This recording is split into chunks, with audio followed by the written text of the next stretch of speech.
ఏపీలో వాలంటీర్ వ్యవస్థ మరోసారి చర్చకొచ్చింది. వాలంటీర్ల వల్లే వైసీపీ ఓడిపోయిందని విమర్శలు చేసిన మాజీ మంత్రి గుడివాడ అమర్నాథ్ వ్యాఖ్యలు దుమారం రేపాయి.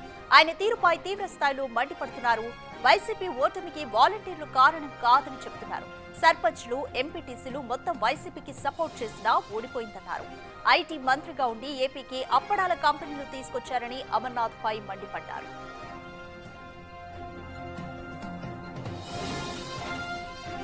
వాలంటీర్లు, సచివాలయ సిబ్బంది ద్వారా ఎన్నో సంక్షేమ పథకాలు అమలు చేశామని, అయినా ఎన్నికల్లో ఓటమి తప్పలేదన్నారు అమర్నాథ్.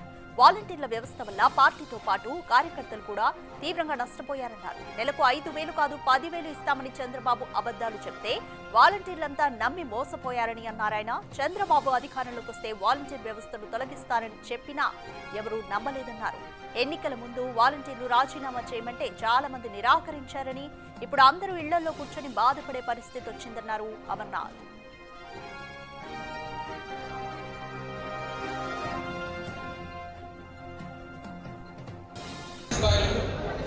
ప్రజలకి సేవలు అందించడంలో, ప్రజలకి అనేక కార్యక్రమాల్ని ప్రభుత్వం నుంచి చేరువ చేయడంలో అది ఉపయోగపడింది. ప్రభుత్వం ప్రజలకి చేరువడానికి అది ఉపయోగపడింది, కానీ ప్రజలకి, పార్టీకి, కార్యకర్తలు దూరం చేసేటువంటి దాంట్లో అదే వ్యవస్థ ఉపయోగపడిందని చెప్పి కూడా బలంగా నమ్ముతా ఉన్నాం. సరే, పోనీ వీళ్ళేమన్నా ఉపయోగపడతారా, వీళ్ళేమన్నా మన ఎన్నికల్లో ఉపయోగపడతారా అని చెప్పి చాలా మంది ఆశించారు. నేను గాలివాకలో పోటీ చేశాను. ఈ వాలంటీర్లందరితో సమావేశాలు పెట్టాం. వాళ్ళు చెప్పారు, బాబు మీరు రాజీనామా చేయండి, రేపు మళ్ళీ మనం అధికారంలోకి వచ్చిన తర్వాత మిమ్మల్ని పెడతాం. చంద్రబాబు నాయుడు అధికారంలోకి వస్తే మిమ్మల్ని తీసేస్తాడు, మీరు పార్టీ కోసం పనిచేయండి అని చెప్పానంటే, అమ్మమ్మ నేను గెజిటెడ్ ఆఫీసర్స్,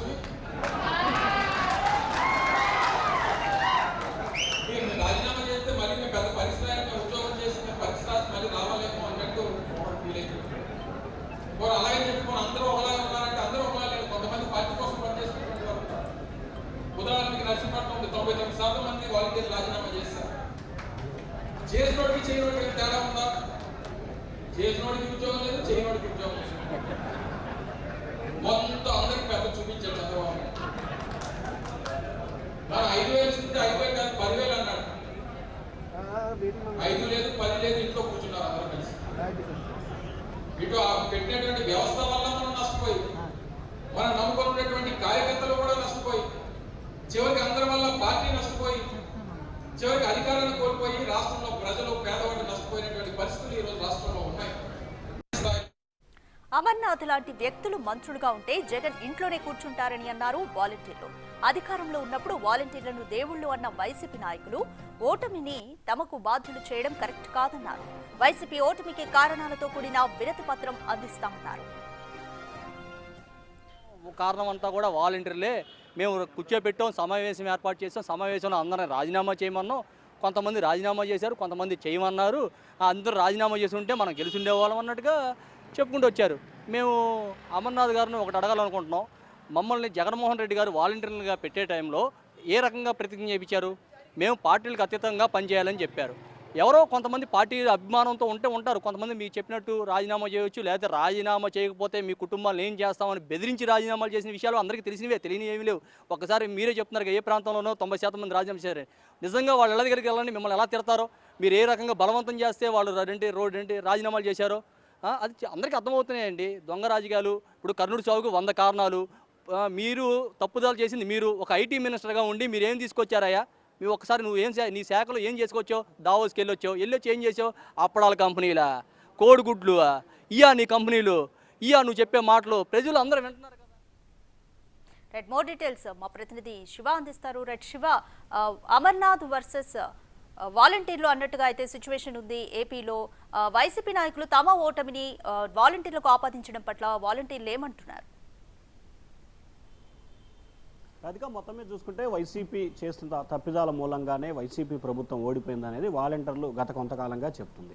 అయితే గతంలో వాలంటీర్ల వల్ల ఓటమి కారణమని గతంలో సజ్జల రామకృష్ణారెడ్డి కావచ్చు, మొన్న గతంలో అమర్నాథ్ కావచ్చు, తాజాగా మరొకసారి అమర్నాథ్ కావచ్చు వివాదాస్పద వ్యాఖ్యలు చేయడాన్ని కూడా వాలంటీర్ల రాష్ట్ర అసోసియేషన్ తీవ్ర స్థాయిలో మండిపడుతూ ఉంది. వాలంటీర్లుగా తీసుకున్న సమయంలో మీరు పార్టీలకి, కులాలకి, మతాలకి, ప్రాంతాలకు అతీతంగా సేవ చేయమన్నారు. మీరు రాజీనామా చేయమంటే ఎందుకు రాజీనామా చేయాలి? మీ వల్ల 1,07,000 మంది వాలంటీర్లు రాజీనామా చేస్తే వారికి మీరు ఏం చేశారు? వారికి ఎటువంటి ప్రయోజనాలు సమకూర్చారు? మీ వల్ల వారు అన్ని రకాలుగా నష్టపోయారు. అలాగే 1,50,000 మంది రాజీనామా చేయకుండా అలాగే ఉన్నారు కాబట్టి ప్రభుత్వం వాళ్ళకి ఏదో చేస్తుందని చెప్పి ఆశగా ఎదురు చూస్తున్నాం. ప్రభుత్వం కూడా మాతో సంప్రదింపులు జరుపుతూ ఉంది. కానీ ఓటమికి వాలంటీర్ల కారణం అనేది మీకు ముందు తెలియదా? అంటే అధికారంలో ఉన్నప్పుడు స్థానిక సంస్థలు ఎన్నికలు గెలిచినప్పుడేమో వాలంటీర్ల దేవుళ్ళు, అలాగే సాధారణమైన ఎన్నికల్లో ఓడిపోతే మాత్రం వాలంటీర్లు కరెక్ట్ వాళ్ళు కాదంటాం, సరైన విధానం కాదా అని చెప్పి వాలంటీర్లు తీవ్ర స్థాయిలో మండిపడుతున్నారు. అంతేకాదు గుడివాడ అమర్నాథ్ లాంటి వ్యక్తి మంత్రులుగా ఉంటే జగన్మోహన్ లాంటి వ్యక్తి ఇంట్లో ఉండక ఇంకెక్కడ ఉంటాడని చెప్పి కూడా ఘాటుగా విమర్శిస్తున్నారు.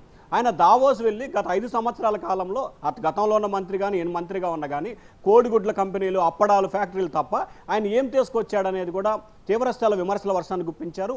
అలాగే భవిష్యత్తులో మీ ఓటమికి వాలంటీర్ల కారణం అంటే గనక ఖచ్చితంగా మీ ఇంటి ముందు ధర్నా చేసి మీరు ఎందుకు ఓడిపోయారో వివరాలతో కూడుతున్న అన్నింటిని కూడా వినతిపత్రం మీకు అందిస్తామని చెప్పి తీవ్ర స్థాయిలో కూడా ఒక హెచ్చరికనైతే చేశారు. అయితే వాలంటీర్లు వర్సెస్ వైసీపీ కొనసాగుతున్న నేపథ్యంలో వైఎస్ఆర్సీపీకి సంబంధించి గతంలో అప్పటి సీఎం ఇప్పుడు మాజీ సీఎం జగన్మోహన్ రెడ్డిని కలవటానికి పార్టీకి సంబంధించిన సర్పంచ్ కానీ, ఎంపీటీసీ కానీ, జెడ్పీటీసీ కానీ, ఎమ్మెల్యే కానీ, ఎంపీ కానీ ఎవరికి అనుమతి లేదు. అప్పుడు షాడో సీఎంగా ఉన్న సజ్జల రామకృష్ణారెడ్డినే కలవాలి. ఆయన వాస్తవ పరిస్థితిని జగన్కి చెప్పలేదు. అందువల్లే మీ పార్టీ ఓడిపోయిందనేది వాలంటీర్లు చెప్తున్న మరొక వాదనగా కనిపిస్తోంది. కానీ వాలంటీర్ల వల్లే ఓడిపోయాము, వాలంటీర్ల తీరు వల్లే ఓడిపోయాము అనేది వైఎస్ఆర్సీపీ చెప్తుంది. సో మొత్తం మీద చూసుకుంటే ఆంధ్రప్రదేశ్లో ప్రస్తుతం వాలంటీర్ వర్సెస్ వైసీపీ కొనసాగుతూ ఉంది. కానీ గత 5 ఏళ్ళు ఇదే వాలంటీర్లని అగ్రతాంబూలంలో ఇచ్చింది వైసీపీ సర్కార్.